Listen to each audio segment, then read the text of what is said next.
The first archaeologist that I ever met was an adjunct professor at UC San Diego. So I had joined my best friend and her mom because she was thinking about going to UC San Diego. I could not get into that school. Just straight up, that was not in the cards for me. Academically in high school, it was not for me. I did not love high school. But I knew I wanted to be an archaeologist, so I was doing what I needed to do to get by. My own parents, I don't think saw this as a real career path or something you could study, so my best friend's mom essentially dropped me off at the anthropology building and said, I guess you can find someone here, and left me alone for a couple of hours. I found someone who was so nice and who said, yeah, you can be an archaeologist. And he helped me. He mentored me for just the 15 minutes we had. He told me that I, did need to go to college. I knew that, but I did need to go to college. And he gave me a book called Archaeological Fieldwork Opportunities, 1996. It was pretty out of date, even by that point. But he was like, maybe one of these programs has something for you. Get out in the field, see if you like it. But go out and get your hands dirty and do some real archaeology. I didn't end up doing that. I did go straight to college, and I did become an archaeologist. So let's talk a little bit about what it means to be an archaeologist. Some of us do get our hands dirty. Some of us are in the field every single day. In the West, we're hiking. In the East, we might be digging holes to find what we need to find, evidence of human activities. Some of us work in labs. Some of us work in offices. A lot of us are interdisciplinary. So some of us are geologists or are working with or as geologists or foresters, artists, data scientists. We have so many different things that we do. As long as you're studying traces of the human past, you can call yourself an archaeologist. What you're doing is archaeological science. People are surprised to hear that we work with artists, but they're so important. So there's a branch of art called epigraphy, which basically means copying, right? You're copying what people had written before. So when I went to Egypt, we had an epigrapher on our staff who was drawing exactly what he saw on tomb walls.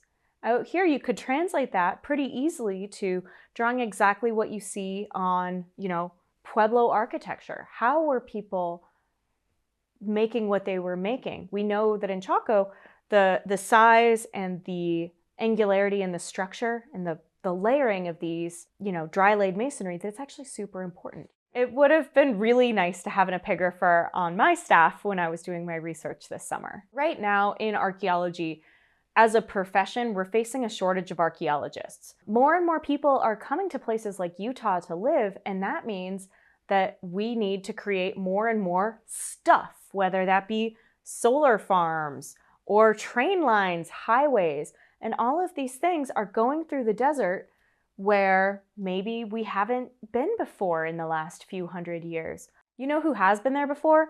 Lots of other people. Indigenous people since time immemorial have lived in this place. And then you have a mishmash of other immigrants in the last few hundred years. You have French fur trappers. You have Japanese and Chinese railroad workers. You have Welsh coal miners, right? We have so many more people who've filled in this space and left behind traces of themselves and traces of their past. Archaeologists are the ones who need to go out and make sure that as we build those highways, as we build out into the new areas, that we're not losing something about our past that's going to be really irreplaceable. The career of archaeology, we're trying to make that really open to people. I'm going into classrooms to let students know that they can be an archaeologist too. I never had anything like that when I was a kid. I didn't know you could be an archaeologist. And so it's so sad to hear students say that to me now, because we want people to be archaeologists and we want different sorts of people to be archaeologists, because we're all trying to tell a wildly varied human story together. And so we need lots more folks. 20 years ago when I started, there weren't as many women in the profession as there are now. Women outnumber the men. And so we're a changing profession, we're a growing profession, and we have this economic driver right now. So we have the ability to become something really great. And archaeology is going to be an amazing place to work in the next 20, 30, 50 years. When I was handed Archaeological Fieldwork Opportunities Bulletin 1996, the work was basically all the same. It was excavation, it was washing artifacts. And so I really thought that's what archaeology was until I got into the profession, and it's so much more than that. For example, when I started archaeology, we didn't really have anything called public archaeology. And I'm one of the first public archaeologists in the nation. We're actually this year, 2023, having our first ever conference of public archaeologists. There's finally enough of us. So we do something a little bit different.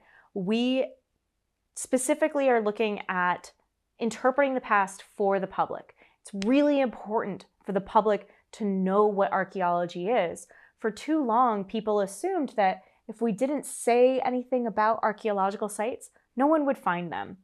And we know that's not the truth, right? We have Instagram, we have TikTok, we have all sorts of ways that people find this information out. They find sites, and people are going into the backcountry more and more than ever before, which is wonderful on one hand. I want people to get out and see these places. As archaeologists, it's not my position to gatekeep those places, but we need people to be visiting those places the right way and visiting with respect.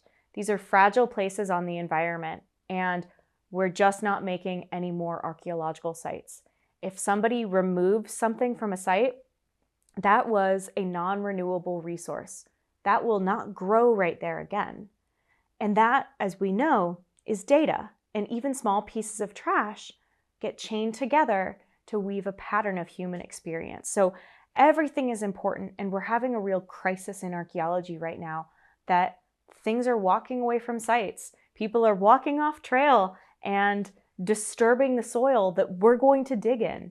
Plus, for a lot of descendant communities, unchecked visitation like this is really hurtful. These are sites that are important to them, sacred sometimes.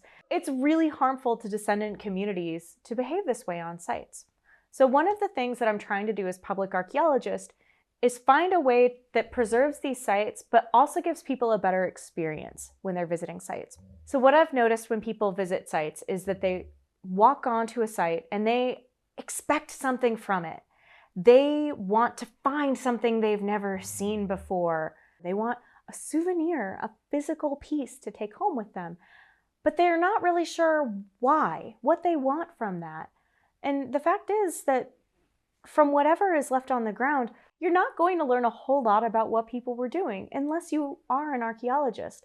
So what you're going to do is leave thinking, well, there wasn't that much there, and why do we care about it anyway? And maybe you have a little potsherd or a little arrowhead that over the years, maybe it means less and less to you. One of the ways I think that we can go to sites without harming them is not expect the site to do the work for you.